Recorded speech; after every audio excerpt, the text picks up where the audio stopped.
invite up Nathan Cohen, who will tell us a little bit about the Horovitzi Torah in advance of our reading of the names that will start tonight at 9 p.m.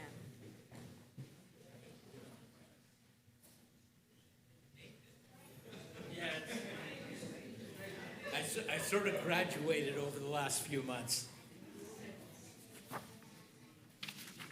First, what I'd like to do is let you know that the Horovitzi Torah has been on the Bima and will stay on the Bima through reading of the names. It came to us unadorned. The only thing that we did is Harriet Gross donated the Torah from her Zeta, who obviously it was cherished. And in the display case is it tefillin that Nancy Siegel's grandfather, I believe, had during his life. What I'd like to do, I do this every so often, and I always like to make sure that new people in the congregation know why the Torah is here. You've passed the display case holding this precious scroll every time you enter the building. But for many of you, this is the first time that you're hearing the story of the Czech Torahs and how they survived the Holocaust. More on that shortly. A Torah came from the small town of Horovitzi, about 50 kilometers southwest of Prague. Since the 15th century, there had been a few Jews living in the area. The synagogue in Horovitzi dates from 1903. The 1930 census listed 50 Jews in the town. When the war broke out in 1939, there was concern over what would happen. But throughout history, Jews have always been forced from one country to another, but have always been able to find sanctuary somewhere. Also, why would the Germans care about such a small community? This time was different. The Nazis entered Horovitzi January 22nd, 1942, and rounded up 35 Jews, including 2 children. Most were murdered immediately or within a few months after the roundup. None survived the war. The last, Anna Zoladova, died in Auschwitz, August 26, 1944. The Germans, if nothing else, were methodical at keeping very detailed records of their atrocities. Throughout Czechoslovakia, they gathered the relics of the synagogues that they had ransacked and pillaged. All of these were brought to the Jewish Museum in Prague. The intent was to display the artifacts in constructing an exhibit to an extinct civilization. And we all know what that is. Thankfully, the project remained unfinished at the end of the war. The communist government that followed had no interest in religion, and the artifacts lay undisturbed in the basement till 1964. At that time, a London art dealer with connections to the Czech government was in Prague and heard rumors of a collection that was housed in the basement of the museum. A government official asked if he was interested in purchasing sight unseen, and he readily agreed, having no idea what he purchased. Of course, the gold and silver could not leave the country. That had value.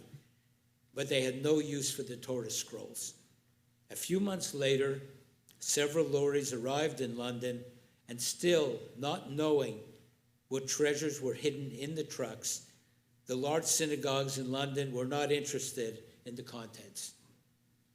This fell to the small Westminster synagogue, who agreed immediately they would take them. When the doors were finally opened, you can only imagine their surprise when they discovered that the trucks contained 1,564 sacred Torah scrolls. The scrolls, many battered and torn, some with bloodstains, were stored on the 2 upper floors of the synagogue while they pondered what to do.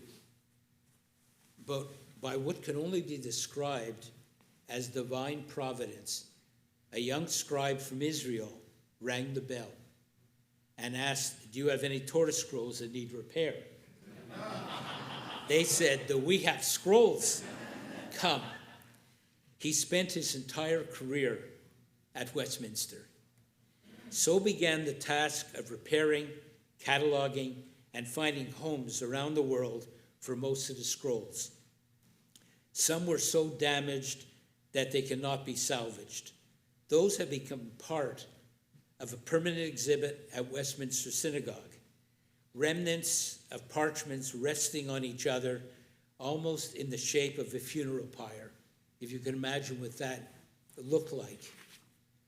The two top floors have become sacred ground as a permanent reminder of man's inhumanity to man, while it also displays man's ability to overcome the most evil of empires.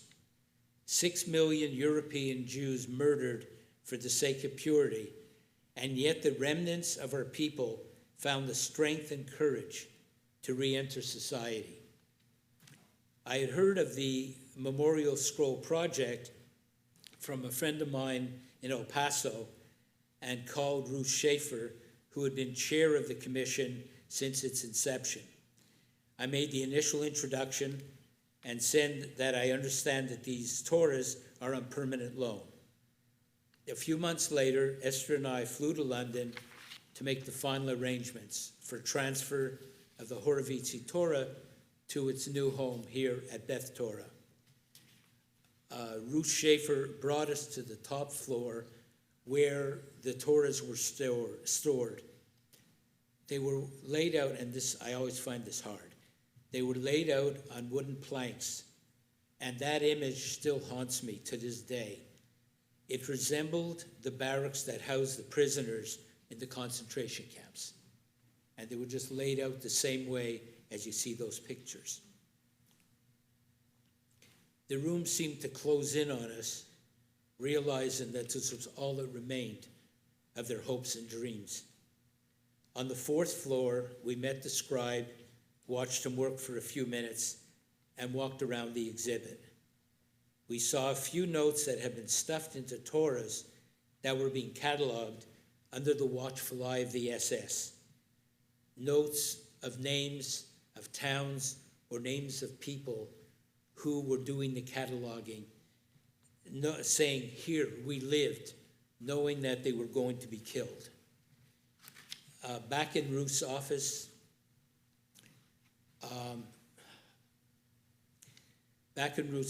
we began filling out paperwork and making a donation to the ongoing project. We left knowing that Beth Torah was now a link in a great historic chain, keeping the memory of European Jewry alive in our hearts. A few months later, Ruth Schaefer sent a note saying that our Torah was ready. By chance, Fred and Harriet Gross were going to England the next month. They went to the Westminster Synagogue, picked up the Torah, and hid it in the closet of their hotel room, covered in clothes. They wanted to make sure nobody touched it, and they wanted to keep it safe. Delta Airlines very graciously allowed the Torah to sit in the middle seat between them. So it was buckled in and had a place. It didn't have to go into storage. In the meantime, here at DFW, Delta opened a reception room so that the congregation could welcome our Torah to its new home. Its temporary home was at the Holocaust Museum in the JCC, in the old basement, where it went on display until such time as its display case was built. To that end, we are indebted to Alan and Carol Rosen, who made that happen. On May 25th, 1990, the synagogue was overflowing as we conducted a wedding ceremony, welcoming the Horovitzi Torah to proudly join our current Torahs in its new home. Just in closing, I just wanted to let you know that the synagogue in Horovitzi is now a church, And while he was still alive, the pastor would remember the Jewish community, which was no more. The Jewish cemetery had been maintained by a Jew who had moved to the area after the war, but is now overgrown and not properly maintained. The Jews of Horovitzy have no burial place and no one to say Kaddish for them. May I suggest that when we recite Kaddish near the end of services today, we rise as a community to recite Kaddish for the Jews of Horovitzy as their Torah bears witness to this event.